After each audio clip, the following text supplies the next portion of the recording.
സർവകലാശാലകൾ നേരിടുന്ന വെല്ലുവിളികൾ എന്ന വിഷയത്തിൽ ശാസ്ത്രസാഹിത്യ പരിഷത്ത് ആഗസ്റ്റ് 16-ന് ദേശീയ സെമിനാർ നടത്താൻ വേണ്ടിയിട്ട് തീരുമാനിച്ചിട്ടുണ്ട്. സർവകലാശാലകൾ ഇന്ന് അഭിമുഖീകരിക്കുന്ന പ്രശ്നങ്ങൾ ഞാനിവിടെ വിശദീകരിക്കേണ്ട കാര്യമില്ല. ഇന്ത്യൻ ഭരണഘടന ഉറപ്പാക്കുന്ന ഫെഡറലിസം എന്ന് പറയുന്ന ഒരു കാഴ്ചപ്പാടിനെ ഇല്ലാതാക്കുകയും എല്ലാം കേന്ദ്രീകരിച്ച് കാര്യങ്ങൾ നടപ്പാക്കുകയും ചെയ്യുന്ന ഒരു അവസ്ഥ ദേശീയ വിദ്യാഭ്യാസ നയം 2020 പ്രഖ്യാപിച്ചതിൻ്റെ തുടർച്ചയായിട്ട് ഉണ്ടാവുന്നുണ്ട്.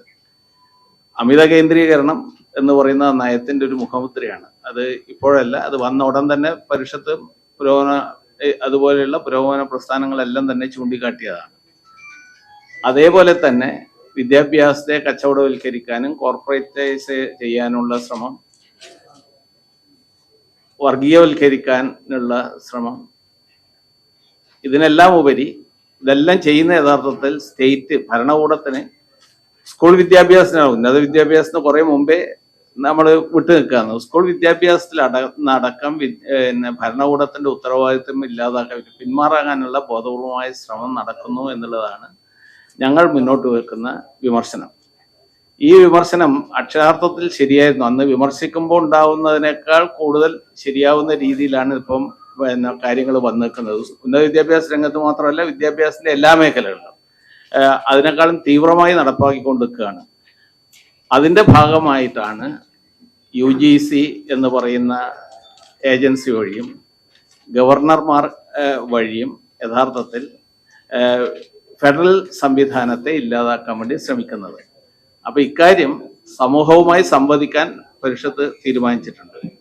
നാട്ടിലെ ജനങ്ങളോട് കാരണം ഉന്നത വിദ്യാഭ്യാസം എന്ന് പറയുന്നത് ഏതാനും ഉന്നത വിദ്യാഭ്യാസ സ്ഥാപനങ്ങളിലെയോ അവിടെ വർക്ക് ചെയ്യുന്ന ആൾക്കാരുടെയോ മാത്രം പ്രശ്നമല്ല. നാളത്തെ കേരളം എങ്ങനെ മുന്നോട്ട് പോകണം, മതനിരപേക്ഷത, ജനാധിപത്യം, ബഹുസ്വരത മുതലായ കാര്യങ്ങളിലുണ്ടല്ലോ, നമ്മുടെ ഭരണഘടനാ മൂല്യങ്ങളുണ്ടല്ലോ. ആ ഭരണഘടനാ മൂല്യങ്ങൾ എങ്ങനെ സംരക്ഷിക്കപ്പെടണം എന്നുള്ളത് സമൂഹവുമായി സംവദിക്കാൻ പരിഷത്ത് ആഗ്രഹിക്കുന്നു. അതിൻ്റെ മുന്നോടിയായിട്ടുള്ള സെമിനാറാണ് യഥാർത്ഥത്തിൽ ആഗസ്റ്റ് 16-ാം തീയതി നടക്കുന്നത്. നിങ്ങൾക്കെല്ലാം അറിയുന്നത് പോലെ, നോട്ടീസ് എല്ലാവർക്കും തന്നിട്ടുണ്ട്, നിങ്ങൾ അറിയുന്നത് പോലെ ദേശീയ സെമിനാർ ഉദ്ഘാടനം ചെയ്യുന്നത് മഹാത്മജിയുടെയും കസ്തൂർബ ഗാന്ധിയുടെയും പ്രവർത്തകനായ തുഷാർ ഗാന്ധിയാണ്. രാവിലെ 9:30 മണിക്കാണ് KSJ ഹാളിൽ വെച്ചിട്ടാണ് സെമിനാർ നടക്കുന്നത്. അതുപോലെ ഒരു അക്കാഡമിക് സെഷൻ എന്നുള്ള രീതിയിലാണ് ഇതിനെ കാണുന്നത്. സർവകലാശാല നിയമങ്ങൾ സംബന്ധിച്ചിടത്തോളം ന്യൂവാൽസ് നിന്ന് റിട്ടയർ ചെയ്ത പ്രൊഫസർ ഡോക്ടർ NK ജയകുമാർ വിഷയം അവതരിപ്പിക്കും.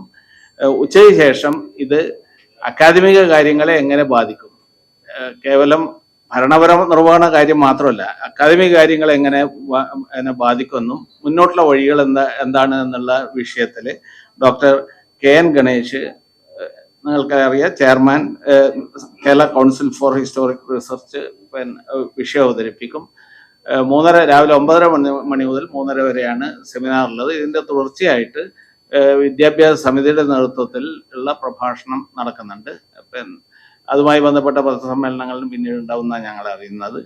അപ്പോൾ ഈ പരിപാടി വിജയിപ്പിക്കുന്നതിന്, നിങ്ങളെ സമൂഹത്തെ അറിയിക്കുന്നതിനും സെമിനാറിൻ്റെ ഉള്ളടക്കം സമൂഹത്തെ അറിയിക്കുന്നതിനും നിങ്ങളുടെയൊക്കെ തന്നെ സേവനം ഉണ്ടാവണമെന്ന് അഭ്യർത്ഥിക്കുക.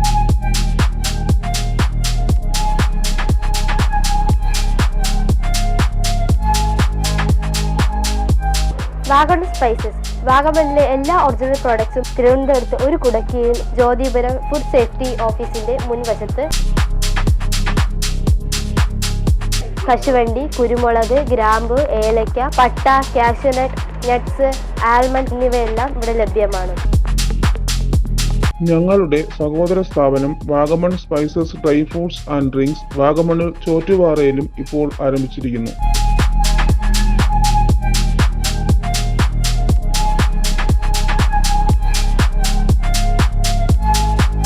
വാഗമണ്ണിൽ തുടങ്ങിയ വാഗമൺ സ്പൈസസിന് എല്ലാവിധ ആശംസകളും നേർന്നുകൊള്ളുന്നു.